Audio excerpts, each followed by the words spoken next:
Ujian nasional sudah ada sejak tahun 65. Kala itu ujian nasional bernama Ujian Negara. Beberapa tahun kemudian ujian negara kembali berubah nama dan kebijakan dan berikut perjalanan ujian nasional sejak tahun 65.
Ya itu tadi timbul tenggelam ujian nasional ada beberapa perubahan nama sebenarnya. Tapi kalau Pak Doni melihat apakah kemudian dengan perubahan nama itu hanya namanya yang diubah atau sebenarnya metodenya juga cukup berbeda begitu dari tahun ke tahun? Peruntukannya juga. Ya, menurut saya bukan hanya perubahan nama, tetapi perubahan tujuan dan peruntukannya berbeda-beda gitu. Kalau zaman saya dulu kan Eptanas, jadi masih ada evaluasi belajar tahap akhir nasional Eptanas, lalu nilainya itu daftar nilai Eptanas murni, dan ini dipakai untuk seleksi masuk.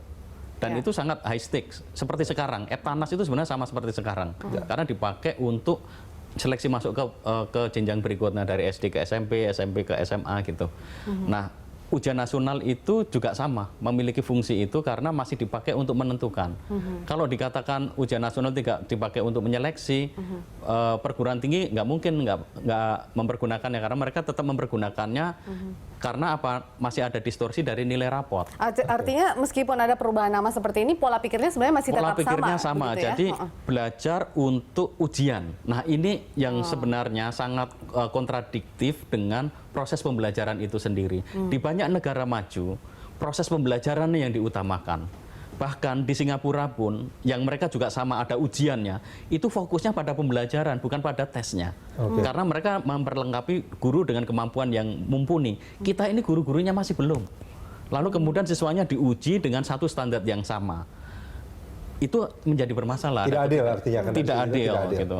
Belum lagi ujian nasional itu dipakai sebagai syarat untuk meluluskan semuanya, meluluskan guru, meluluskan sekolah, meluluskan kepala dinas, meluluskan kepala daerah. Semua ada di tangan siswa, meluluskan gitu ya? kementerian. Ya, jadi ya semua dibebankan di situ. Maka kita lupa yang terpenting dalam pendidikan itu adalah proses belajar. Nah, proses belajar inilah yang terdistorsi karena adanya ujian nasional. Maka menurut saya kita harus mengembalikan lagi hakikat pendidikan itu sebagai proses pengembangan semangat belajar. Kalau tidak, nanti ini repot ke depan. Iya, tapi dengan ujian nasional ini kan bisnis tumbuh kembang, Pak Doni dan juga Pak Jejen ya. Ini bimbel di mana-mana kan. Iya, makanya sebenarnya bimbel itu tips dan trik lulus ujian nasional. Betul. Gitu, sekarang malah bahkan sekolah menghadirkan bimbingan belajar ke sekolah. Itu kan sudah terbalik. Iya, benar-benar. Jadi harusnya ujian-ujian yang sifatnya high stake testing, misalkan masuk perguruan tinggi, harusnya objektif. Diuji semua secara tertulis, tidak ada jalur undangan. Katakanlah jalur undangan hanya kecil lah ya, untuk anak-anak the best saja. Lalu dibuat ujian tertulis. Itu pasti akan memacu sekolah untuk mempersiapkan dengan baik keseluruhan proses pembelajaran. Silakan tanggapannya. Ya, saya kira, saya menduga Pak Menteri sesungguhnya ingin konsisten dalam konteks pendidikan nasional. Moratorium itu saya berpikir positif akan dijadikan momentum Kemendikbud berbenah diri dalam konteks penyediaan sarana prasarana yang tadi merata. Tapi kualitas guru gimana? Distorsi. Pak Jenjen? Nah ini persoalan lain di mana banyak sekali guru yang pertama belum S1. Oke. Berapa banyak itu sebetulnya jumlahnya sekarang ini? Saya lupa persisnya, tapi jumlah guru kita tuh 2,7 juta. Oke. Lebih dari 50% belum S1. Lebih dari 50%, oke. Belum S1. Boleh nggak itu dikatakan bahwa secara indikator bahwa kualitas guru kita ini Masih kalau di bawah dibilang standar. di bawah Di bawah standar. Standar kompetensi tenaga pendidik dan kependidikan. Dan ujian nasional semakin menekan kondisi itu. Jadi yang ketiga kemudian guru kita mismatch.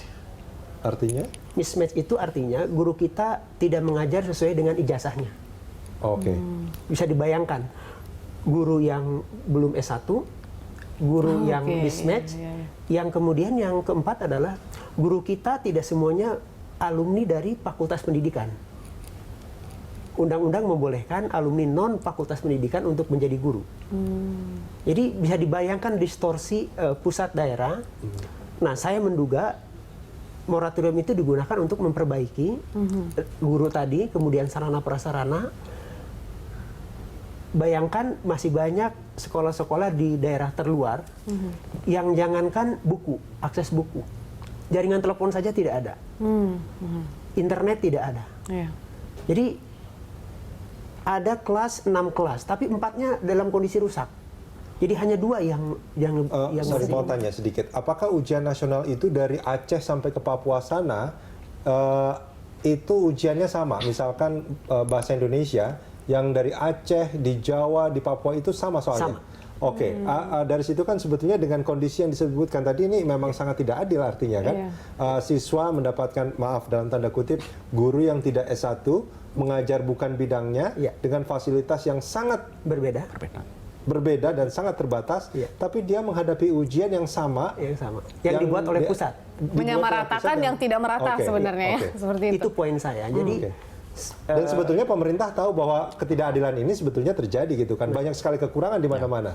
Oke. Nah ini poin saya, kalau benar hasil UN itu dijadikan untuk pemerataan pendidikan, kita belum melihat langkah yang begitu cepat dari pemerintah untuk disparitas antara pusat daerah ini jaraknya supaya tidak terlalu jauh. Ya, artinya kan gini sebetulnya, ketika kita sudah mengetahui kondisi di lapangan seperti apa, guru yang kompetensinya masih kurang, fasilitas yang masih sangat terbatas segala macam, mestinya nggak usah diuji secara nasional secara merata gitu kan. Dan ujian nasional harusnya tidak dijadikan tolok ukur juga sebenarnya, tidak Rudi. dijadikan tolak ukur mestinya. Selesaikan aja dulu masalah yang itu dulu gitu kan. Gurunya dulu diselesaikan, fasilitasnya diselesaikan, dan lain sebagainya juga harus diselesaikan. Mungkin seperti itu, Pak Doni. Iya, saya rasa proses pembelajaran itu kan sangat tergantung dari sarana guru ya.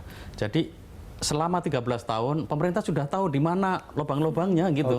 Sehingga Pak Menteri mengatakan sudah cukup pemetaan itu gitu. 13 tahun itu sudah lebih dari sudah cukup untuk ngecek di mana-mana. Sekarang yuk kita mulai memperbaiki kualitas. Di sana dengan kebijakan guru, di sini dengan peningkatan sarana prasarana. Lalu untuk sistem evaluasinya perlu dibuat secara lebih masuk akal. Jangan seperti sekarang ada Bagaimana kebijakan KKM, masuk perguruan tingginya juga nggak match. Itu merusak semuanya. Oke, gitu. soal perbaikan kualitasnya akan kita bahas di segmen berikut nanti Pak Doni dan Pak Jejen. Kita jeda sebentar, pemirsa jangan kemana-mana.